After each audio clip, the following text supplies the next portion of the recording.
Hey, it's Rachel, and a lot of parents have talked to me lately about the fact that their kids don't feel very good about themselves and they want to know what to do about it. So I want to talk about one of the major reasons that kids don't feel good about themselves, and actually I think it's one of the reasons that we adults don't feel good about ourselves as well. And it's because as humans we do a lot of comparing.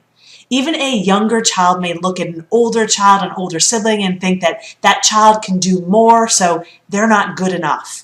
And as children get older, they're definitely looking around at their peers and others and seeing that they're doing more or being more or they have more, and they're constantly feeling like they are not good enough. And I learned a really good lesson about this from my grandfather, who happened to be an Olympic level runner. He actually broke some world records in his running. And one of the lessons he gave me, and this pertained to running, but it also pertains to life. He said, in the last milliseconds of a race, if you look left or you look right, you lose, because just that act of looking left or right can actually shave precious milliseconds off of your time. And the truth is, he was talking about running, but the same is true of us. When we look left, when we look right, we lose. When we constantly compare ourselves to other people, there's always going to be someone who has more or is more, and we will feel bad about ourselves if we're doing that type of comparison. So one of the things we want to teach our children is not to compare so much.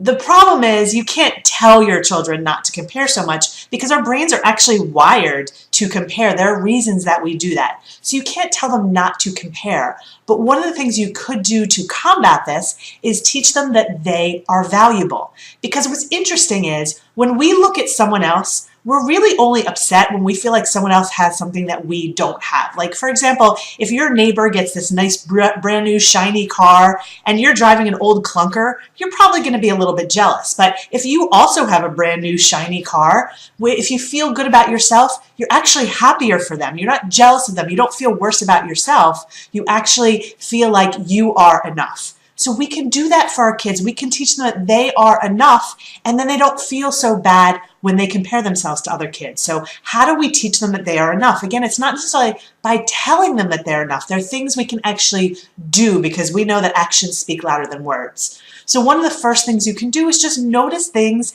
about your child that interest them. Ask them about, a game that they're playing. You could say something like, hey, I noticed you've been playing that game a lot. What do you like about that game? Or if your child is younger and drawing you a picture, just say, hey, what made you decide to draw that picture or choose that color? When we notice our kids, that makes them feel like they matter and they are enough as they are. Another thing you can do with your children is to have special rituals with them as individuals, with each of your children. So maybe a secret handshake or a funny face that you make at each other during certain times.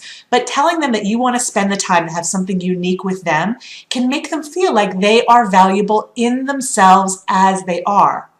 Another thing that you can do, and this one can be a little hard for some of us, but you can really treat them with respect even when you don't agree with them.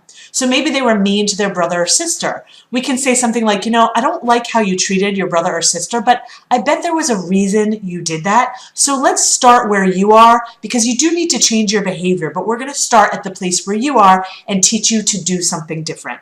So you can absolutely respect a child even when you don't agree with them. And when we do these things, it makes children really feel good enough about themselves so that when they are looking left and right, because that's sometimes inevitable, they actually feel good enough about themselves that they don't put themselves down just because someone has more or is doing more.